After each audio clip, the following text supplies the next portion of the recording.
Uma boa tarde a todos, que possamos estar pacificados para aproveitar e conversarmos, refletirmos sobre mais um tema da doutrina espírita pelo nosso canal online da Casa Espírita, Grupo de Estudos Espíritas Rita de Cássia, e que possamos, primeiramente, pedir permissão a Deus, a Jesus, aos amigos espirituais, mentores espirituais da nossa casa, que possam nos amparar, nos sustentar no trabalho da tarde de hoje. Que assim seja.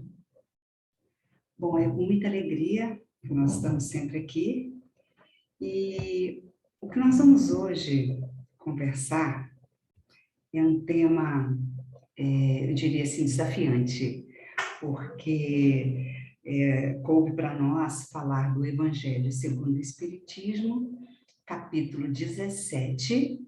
O capítulo 17, o Kardec consolidou no artigo 17 vários temas interessantes para que a gente estude o capítulo inteiro. Hoje a gente vai ficar no item 1 e 2. Mas qual é o capítulo 17? Sede perfeitos, que é um tema desafiante.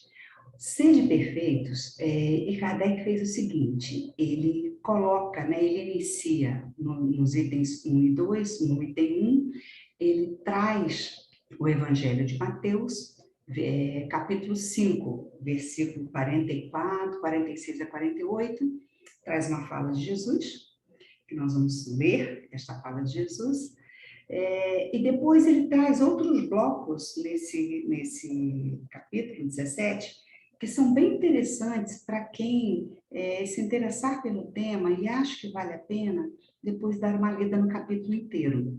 Porque o Kardec traz, no próximo bloco, vamos dizer assim, o homem de bem, depois ele fala os bons espíritas, é interessante que ele tratou esses dois temas em itens separados, né?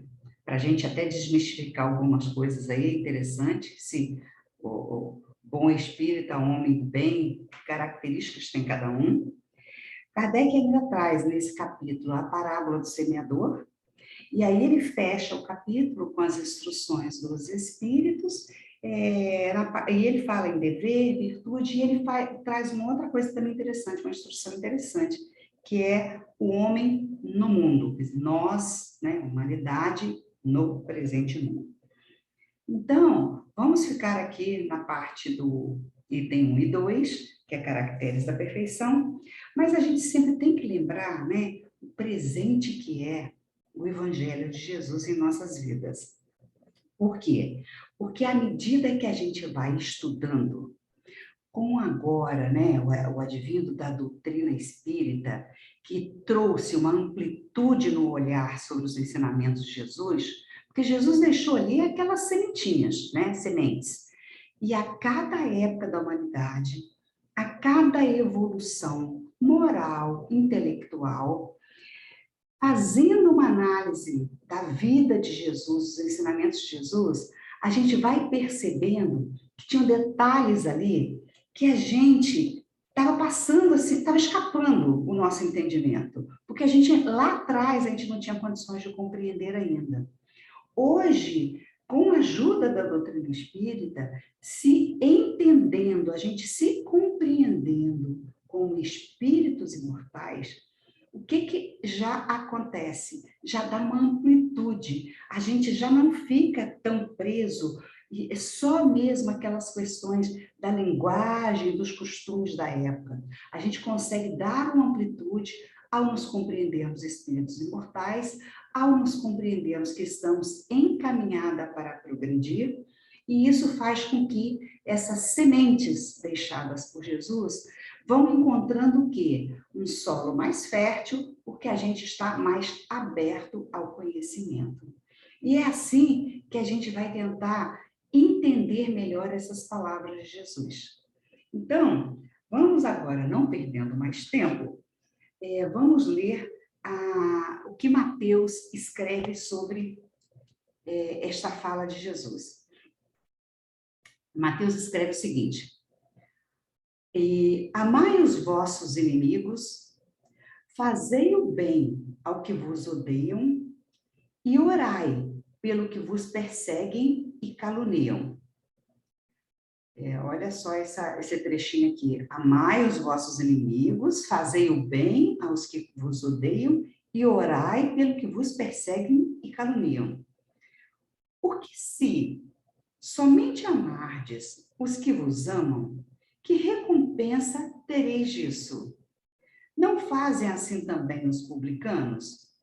Se unicamente saudardes os vossos irmãos, que fazeis com isso mais do que os outros?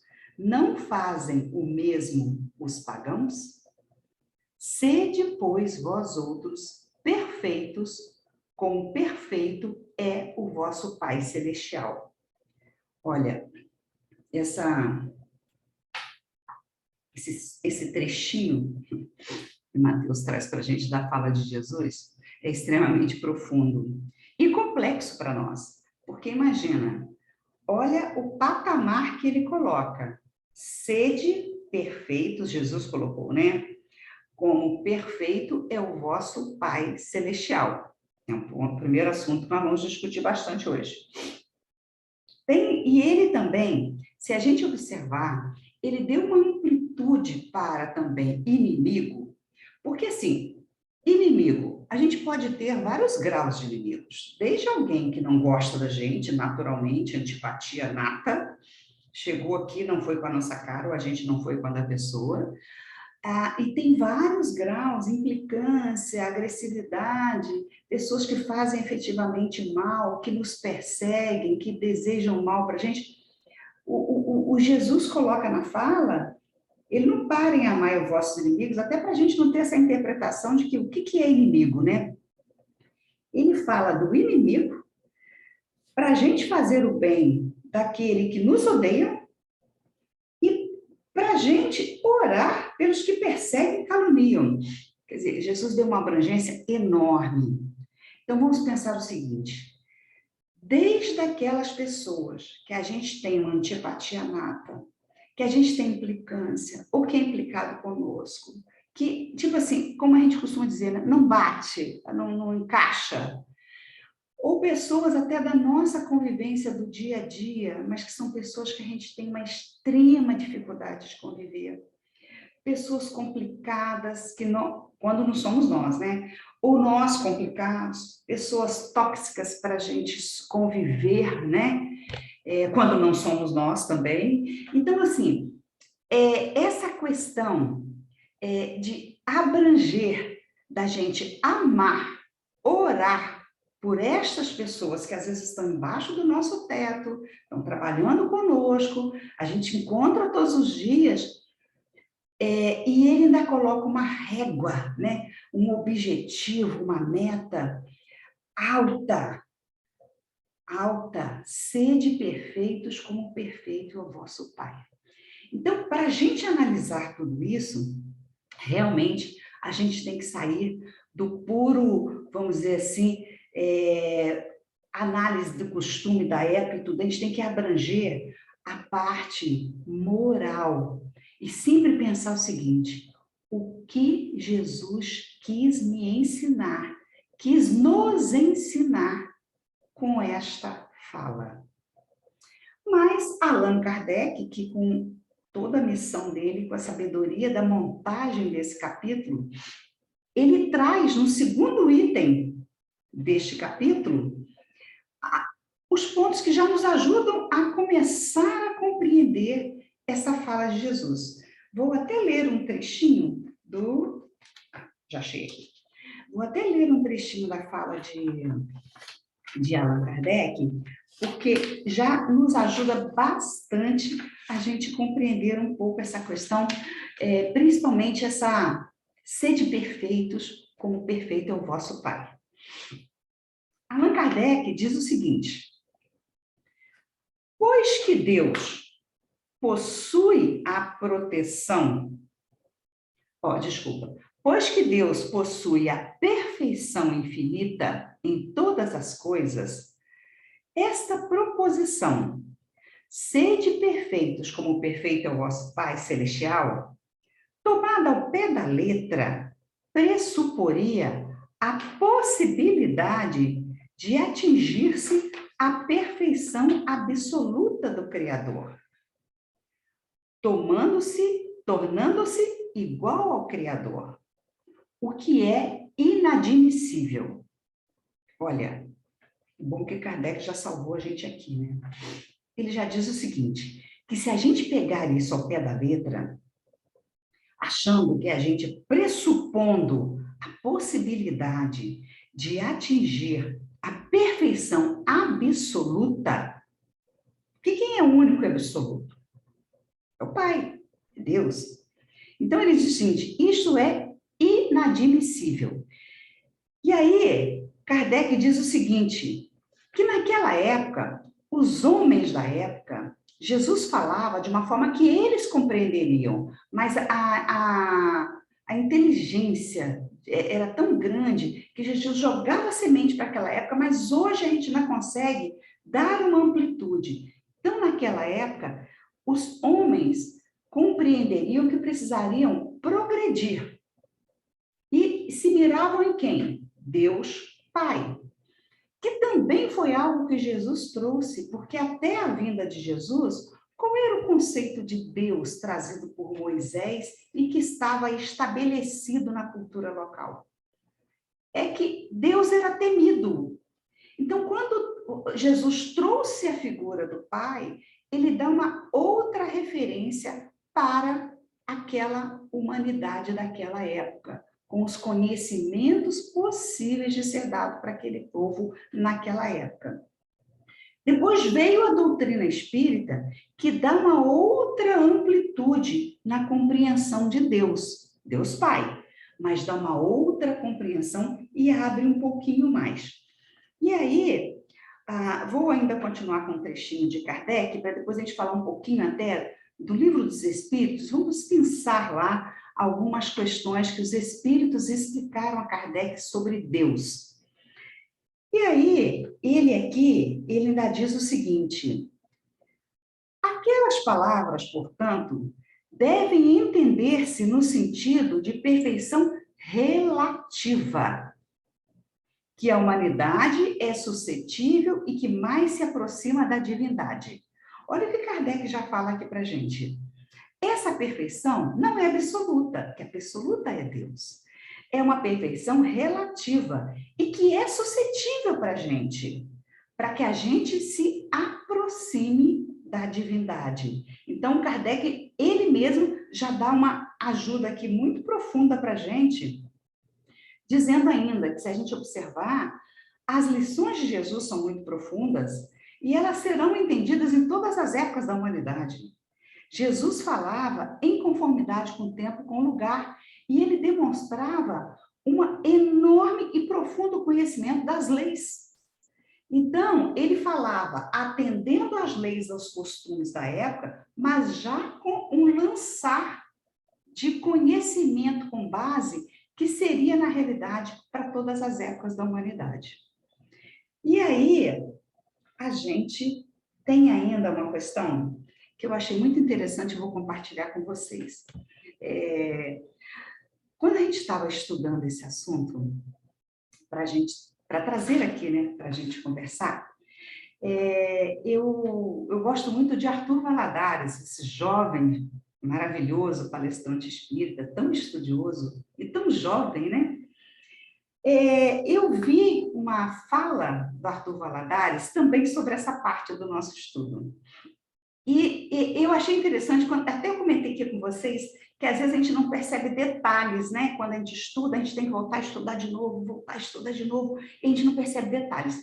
E o Arthur Valadares percebeu um detalhe nessa fala, trazida por Mateus, e colocada por Allan Kardec no Evangelho segundo o Espiritismo.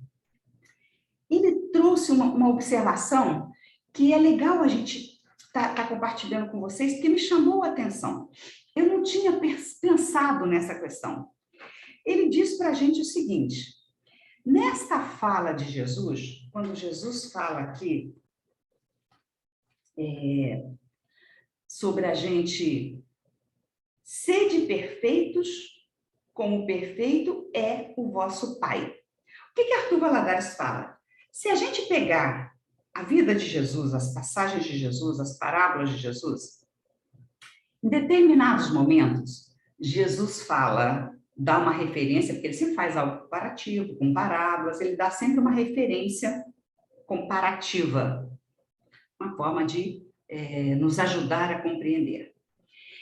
Certos momentos, Jesus fala e ele coloca a referência, meu Pai. Jesus falando, meu Pai.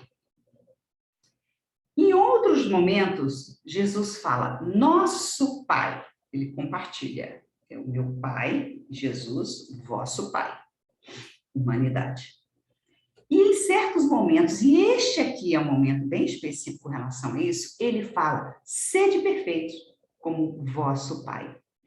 O que o Arthur Valladares colocou como observação aqui, que foi muito interessante, até para eu trazer isso para vocês. Jesus aqui, é claro que Jesus, como espírito puro, crístico, a visão, compreensão que Jesus tem de Deus é incomparável com a que a gente consegue enxergar hoje, e ainda mais naquela época. Então, quando Jesus coloca sede perfeitos como vosso Pai, sede perfeito realmente de uma forma relativa, porque a nossa visão do Pai ainda é uma visão relativa, naquela época principalmente. Então, ele estava trazendo um Pai bom, caridoso, justo, amor incondicional, e que os homens daquela época, a humanidade daquela época, estava saindo daquela condição do pai de temor, do Deus do medo, do Deus do respeito. Mas não tinha essa leitura do Deus amor infinito, que Jesus, então, colocou o Pai. E quando ele coloca vosso Pai, ele não estava dizendo para que a gente fosse perfeito naquele momento, como o Pai que Jesus entendia, compreendia e tinha conhecimento. Isso tem um detalhe, parece um detalhe, mas tem uma diferença grande, porque a gente pega essa régua de perfeição e a gente, de repente, vai colocar ela cada vez um pouquinho mais. Por quê? A perfeição divina é absoluta, é única. A gente tem uma caminhada na proximidade da divindade, onde a gente pode vir um dia a compreender mais. E com base nisso, a gente vai lançar mão no Livro dos Espíritos, porque Allan Kardec, com toda a perspicácia e inteligência dele, e, obviamente, a capacidade de trazer essa missão, ele, ao lançar o Livro dos Espíritos, no capítulo 1, ele explora tudo que ele podia tirar de informação dos espíritos sobre Deus, ele conseguiu tirar e compilou no primeiro capítulo, né? E depois, obviamente, a gente foi tem a Gênese, foram tendo outras obras com aprofundamento. Mas a gente vai pegar aqui 2, 3 perguntas que Kardec fez, que a gente vai ver o tanto que temos ainda que caminhar para dar uma amplitude de Deus, para a gente compreender mais. Hoje, a gente tem uma capacidade grande de sentir Deus.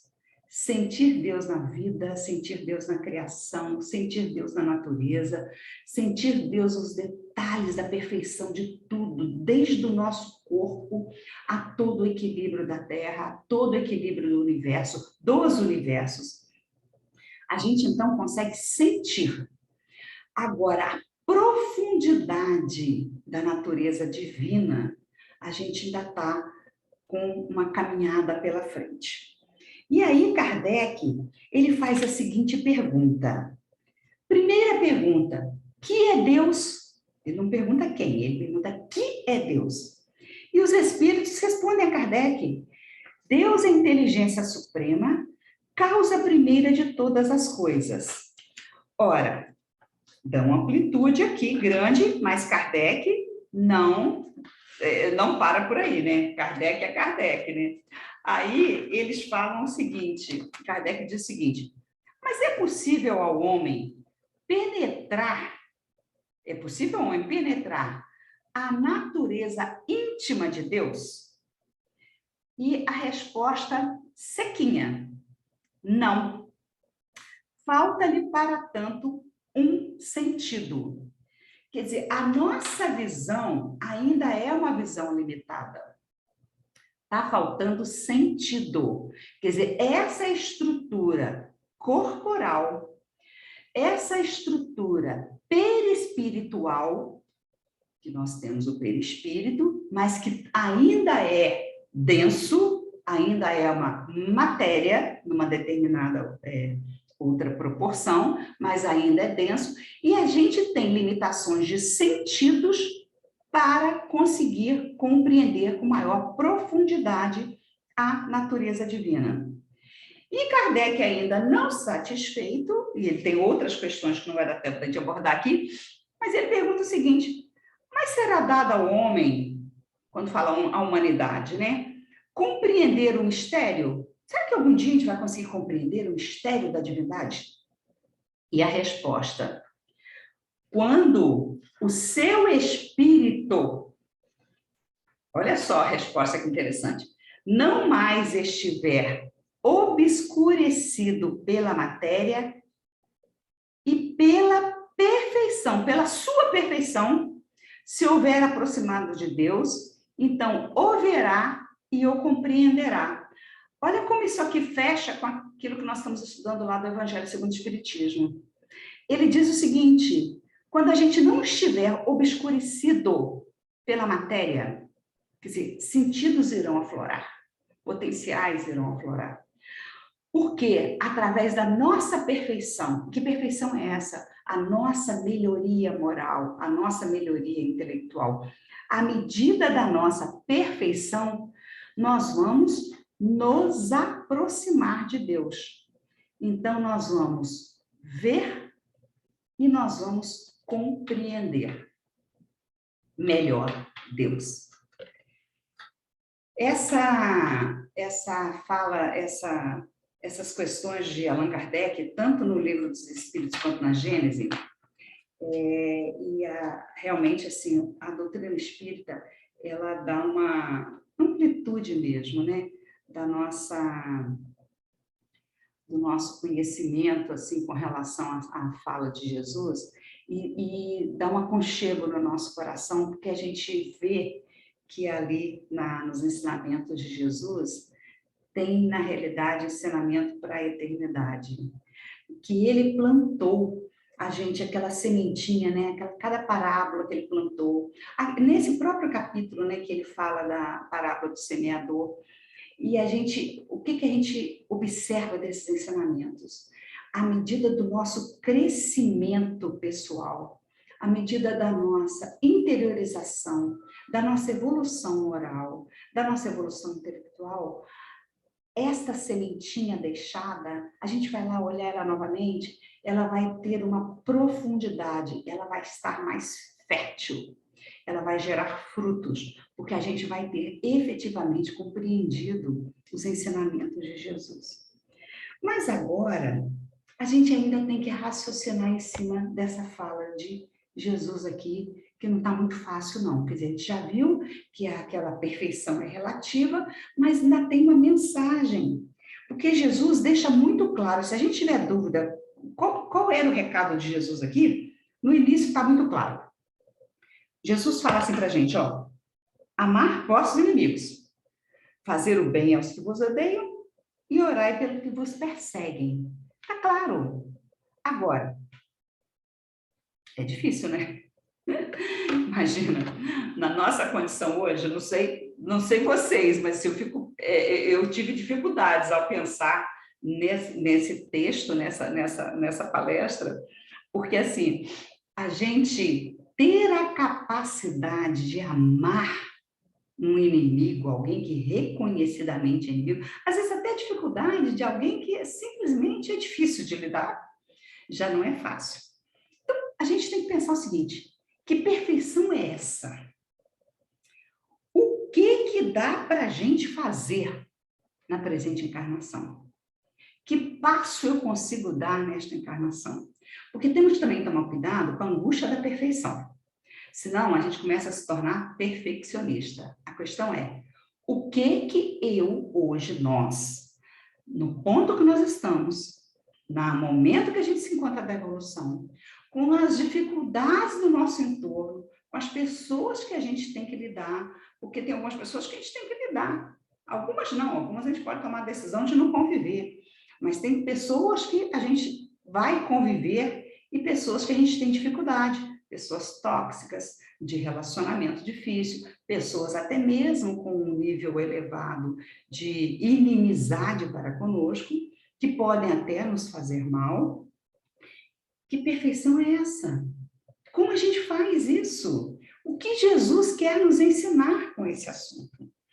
E aí, primeiro ponto, vamos devagar, né? Para a gente não ficar muito tenso com esse assunto e pensando que a gente não vai fazer as coisas com culpa, porque culpa paralisa. Mas, na realidade, a gente vai voltar naquela tecla que vocês vão falar assim, não, mas todas as palestras espíritas que eu escuto, eles falam isso para a gente. Então, o primeiro ponto é o seguinte, vamos dar um mergulho interior, vamos para dentro. Sabe por quê? Primeiro ponto que a gente precisa ir para dentro é entender quem sou eu. Bom, eu sou um espírito imortal, não é? Então, vamos cada um consigo. Se sou um espírito imortal, estamos aqui num processo reencarnatório, convivendo com pessoas da nossa família, com filhos, com pais. Eu tenho alguma coisa a fazer com este grupamento que foi colocado ao meu entorno. Mas eu tenho dificuldades com algumas pessoas, ou algumas pessoas têm dificuldades comigo, porque o problema pode estar comigo. E é esta autorreflexão que é interessante a gente fazer. Será que estou provocando indiferenças, inimizades, estou provocando dificuldades de relacionamento com a minha forma de ser? Com a forma de eu responder? Com a forma com que eu imponho com os filhos alguns patamares? Talvez alguma agressividade com o meu companheiro ou com a minha companheira? Será que eu estou criando nesta vida, nesta encarnação, algumas coisas? Vamos dar uma refletida. Essa ir para dentro, dar uma mergulhada, é interessante, que às vezes a gente vai observar que a gente pode estar achando que o outro só que é o problema, porque a gente tem muita facilidade de julgar o outro, né? E às vezes até tem pessoas que são muito ligadas a nós, que às vezes nos dão uns toques e a gente não se apercebe. Filho, principalmente, é danado? Filho é danado. Porque, assim, às vezes a gente está repetindo algumas coisas e a gente não está tendo consciência daquilo. Então, a gente parte para a defesa quando alguém fala alguma coisa com a gente. Então, vou pegar um exemplo muito simples. Vem um filho e fala assim, pai, você está muito agressivo comigo. Você sempre responde desse jeito. Ou, pai, você nunca tem tempo para mim. Mãe, você... O filho fala. A gente, qual é a nossa tendência de um modo geral, tá, gente? Estou falando de um modo geral. A gente reage. Alguém fala assim, você é uma pessoa muito sovina. Não, eu sou controlado. Ah, aquele filho que reclamou, eu não sou agressivo, você que está respondendo de qualquer maneira. A gente já parte para autodefesa. O que é o ir para dentro? O mergulhar? Na realidade, sem culpa. É a gente começar a perceber os toques da vida. E, de repente, a gente começar assim, ué, será que eu fui agressivo mesmo naquela fala de ontem à noite? noite com meu filho? Será? Deixa eu dar uma pensada aqui. Não rebate na hora, não. Não retruca, não. O outro, será que eu estou muito sovina mesmo, dando valor demais às questões materiais? Deixa eu dar uma pensada melhor nisso. E sabe o que acontece? Só da gente dar esse freio, não rebater, não partir para uma nova discussão, introspectar aquela questão. E a gente, de repente, pensar o seguinte, deixa eu dar uma pensada nesse assunto. Só da gente começar a fazer isso, a gente começa a ter uma amplitude de consciência. Quando a gente começa a ter mais consciência do que somos, o que acarreta? Já começa o processo de transformação. Mesmo que a gente não tenha nem... Não, começa, porque a gente está pensando. E aí, e o que isso tem a ver com a questão da perfeição para a gente atingir? Porque a gente precisa avaliar o seguinte, aquela inimizade, aquele que me persegue, aquele que não gosta da gente, que lança já aquele olhar pesado, esta pessoa, ou a gente está construindo esta relação agora de inimizade, ou a gente trouxe. E se a gente trouxe, também temos que mergulhar e refletir. A gente pode não saber o que é, mas pela forma de lidar, pelas dificuldades encontradas, a gente pode tentar conquistar nesta encarnação um espacinho a mais de relacionamento com aquela pessoa. Isso não significa, e é bom deixar muito claro, que a doutrina, em momento algum, ela dita regras de comportamento. Cada um mergulhando em si, cada um entendendo até que ponto pode conviver com pessoas chamadas inimigas, porque a gente sabe bem que existem situações que, de repente, não tem condições, e é livre-arbítrio.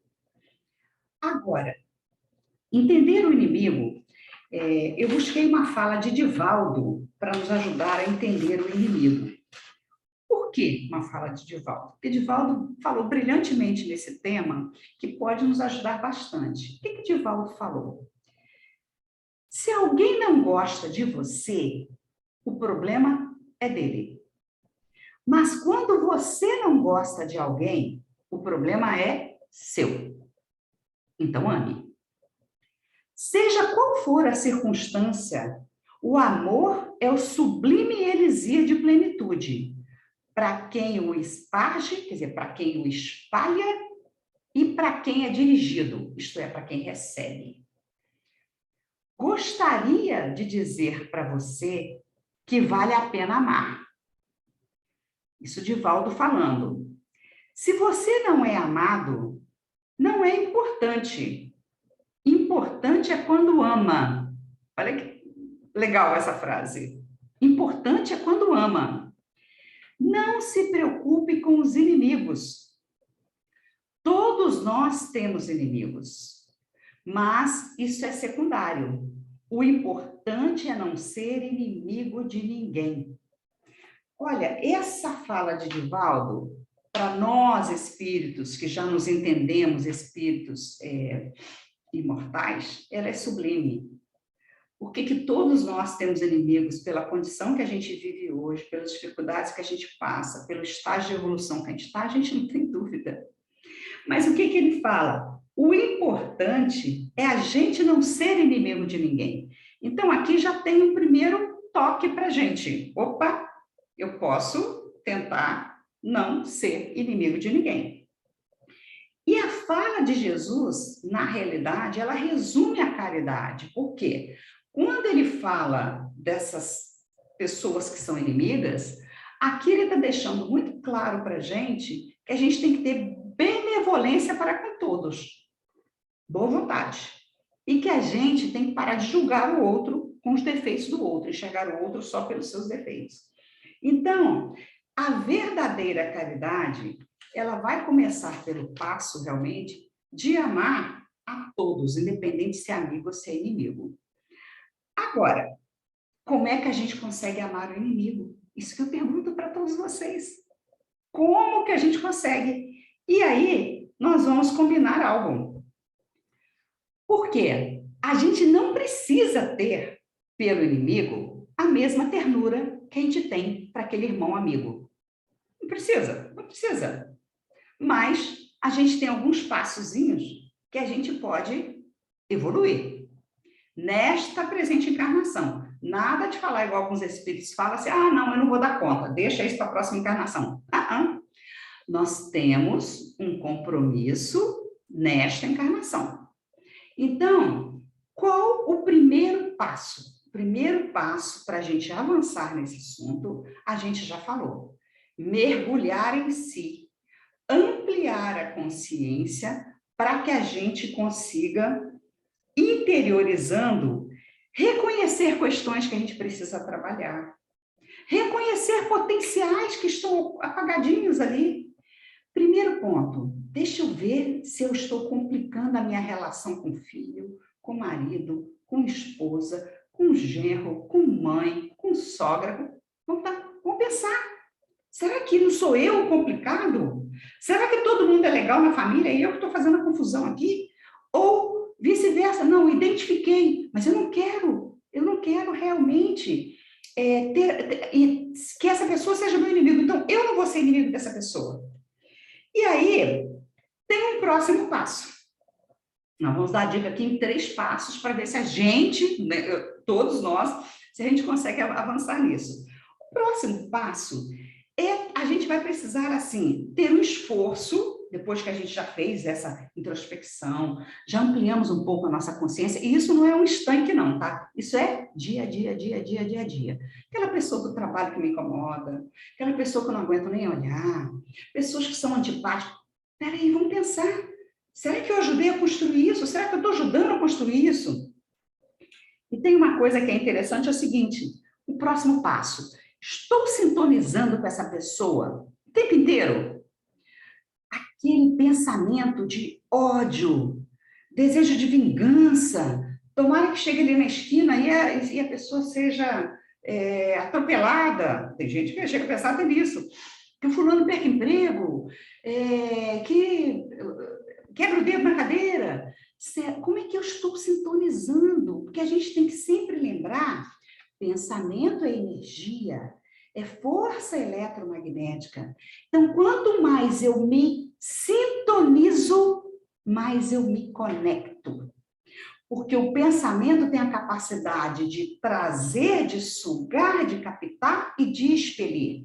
E isso faz com que 2 mentes sintonizadas de forma negativa, de forma nociva, a gente está fazendo o quê? Olha o imã aí, ó. Estamos nos conectando e nos ligando. Então, o segundo passo, vem pensamento ruim, pensamento de vingança, pensamento daquela pessoa, ficar remoendo aquele problema que aconteceu, um pote de mágoas. Vamos tentar trocar esse pensamento. Vamos orar pela pessoa. Jesus falou para a gente orar? Vamos orar. Vamos orar. Vamos pedir para a gente ter força para a gente orar pela pessoa. Veja, ninguém falou que a gente tem que fazer outras coisas. Nós até agora estamos introspectando e melhorando a nossa capacidade mental de pensamento. Aumentando a consciência e, quando vier um pensamento ruim, nós vamos ampliar esse pensamento no sentido de modificá-lo, para que a gente possa não desestruturar a nossa saúde, não nos desestruturarmos em função daquela pensamento recorrente que a gente fica ali, acorda com ele, dorme com ele. Vamos, então, mudar. E a gente pode, nessa encarnação, estabelecer uma meta. Vamos aos poucos? Tá bom, a gente vai chegar perto da divindade um dia, vamos ser perfeitos um dia, vamos ser pessoas melhores, e o melhor é de dentro para fora. Nós não estamos falando, vou ser bonzinho, vou ser legal com todo mundo, vou criar uma máscara para ser bonzinho com todo mundo. Não, dentro para fora. É mudar dentro. E a gente pode estabelecer uma meta nessa encarnação. Que meta é essa? Vamos aos poucos. Um passo de cada vez. Então, vamos aos poucos. Que meta a gente pode colocar nessa encarnação? Ah, uma meta. Vou sair daqui melhor do que entrei. Portanto, a meta desta encarnação é: vamos trabalhar, esforçar para sair daqui melhores, mais evoluídos moralmente do que aqui chegamos. Olha que avanço que já vai ser, né? E um dia a gente vai chegar na perfeição, na relativa, como diz Allan Kardec, mas nós vamos chegar lá. Mas a gente precisa não estar estagnado, porque não adianta se isolar, porque a família é complicada, eu vou lá para o topo do morro lá e vou morar sozinho lá, porque tudo é complicado. Esta família que está conosco, ela é necessária. Ela foi escolhida, muitas das vezes, em conjunto conosco. E tem a questão da relação da causa e efeito, tem a questão de que precisamos estar juntos para evoluir. Então, é o grande aprendizado que Jesus está trazendo, é o aprendizado do amor e da caridade. Se a gente não consegue amar ainda, tem o primeiro passo, não odiar. Tem um primeiro passo, não odiar. Já é um grande passo. Não desejar mal, não sintonizar negativamente. Então, esse passo é factível. No próximo, a gente começa a amar. E assim a gente vai progredindo. E só para a gente fechar aqui, que o tempo já está fechando, eu trouxe um pequeno texto de José da Carlos de Luca, que vai nos ajudar bastante nesse assunto também. O livro dele é O Jardim da Minha Vida. E ele fala também em passos. Ele diz o seguinte: o primeiro passo é trabalhar a autoaceitação, sem o qual o amor não pode existir. Falamos nisso. Tomemos cuidado com a idealização de pessoa perfeita, pois isso implica vivermos constantemente frustrados com o que somos. Olha o toque importante. Angústia da perfeição, senão a gente vai ficar frustrado, que é difícil progredir e a gente não vai conseguir. Então, temos que tomar esse cuidado. Somente quem se aceita como é, sem estacionar na evolução, consegue viver em paz e extrair de si o melhor que pode ser. Aceitar sem estagnar na evolução. Nada de adiar isso para a próxima encarnação, hein? Primeiro ponto. Se Jesus nos recomendou a humildade como uma das principais virtudes, precisamos viver na simplicidade do que somos, estando em paz, olha essa frase, hein? Estando em paz com a perfeição que no nosso estágio evolutivo somos capazes de manifestar. Nós estamos num certo estágio, então a gente tem que viver pacificado com o estágio que eu estou de perfeição, mas não estando estagnado, querendo evoluir, dando um passo para a evolução, mas sem frustração, sem estarmos afoitos, sem estarmos angustiados. E aí ele dá algumas recomendações para a gente, que eu vou ler como ele escreveu. Você não é capaz de tudo, mas pode fazer algo a mais do que tem feito. Você não será a pessoa mais maravilhosa do universo, mas pode ser um pouquinho melhor do que tem sido. Você não é capaz de mudar o mundo, mas pode, certamente, mudar algo em seu mundo interior. Você ainda não chegou à idade espiritual de amar a todas as pessoas do mundo, mas tem plenas condições de amar a si mesmo para poder amar as poucas pessoas que Deus colocou mais diretamente em sua vida. Olha que lição linda. A gente não consegue ainda amar todo mundo, mas a gente pode se esforçar para amar as poucas pessoas que Deus colocou em nossa vida. Então, é muito trabalho pela frente. É um trabalho de amor, de caridade, de benevolência. E que a gente continue persistindo nesta luta para que a gente consiga sair desta encarnação melhor do que aqui chegamos. Que a paz esteja com todos. Que peço agora autorização a Deus nosso Pai, a Jesus, aos amigos espirituais do Rita, que possamos dar por encerrado a nossa palestra da tarde de hoje. muita paz para todos e que possamos carregar todas essas reflexões para a nossa vida e melhorar a nossa condição de evolução neste plano. Paz e bem a todos, que assim seja.